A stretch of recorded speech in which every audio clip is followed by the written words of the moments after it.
இது வியாழக்கிழமை எடுத்த வீடியோ. காலையில் எழுந்திரிச்சதும் ஸ்ட்ராங்காக ஒரு காஃபி போட்டு குடிச்சிட்டு வேலையை ஆரம்பிச்சாச்சு. இன்றைக்கி பசங்களுக்கு வெரைட்டி ரைஸ் தான் பண்ணி கொடுக்கலான்னு பிளான் பண்ணியிருக்கேன்.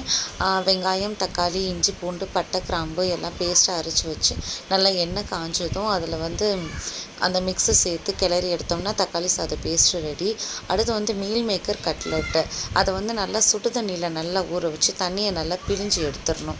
அடுத்து மிக்சியில் அதை பல்ஸ் மோடில் அரைச்சி எடுத்த மீல் மேக்கரில் பொடியாக நறுக்கின வெங்காயம், மிளகாத்தூள், கரம் மசாலா தூள், பொடியாக நறுக்கின கொத்தமல்லி, அரிசி மாவு, பிரெட் க்ரம்ஸ், உப்பு, அப்புறம் இஞ்சி பூண்டு பேஸ்ட்டு எல்லாம் சேர்த்து நல்லா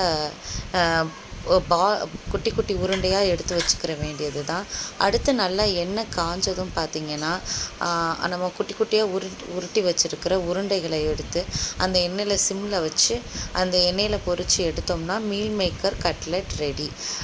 அடுத்து சுடு சாதத்தில் நான் ரெடி பண்ணி வச்சுருக்கிற தக்காளி சாதம் பேஸ்ட்டு அதோட கொஞ்சம் நெய் சேர்த்து கிளறி எடுத்தோம்னா தக்காளி சாதம் ரெடி.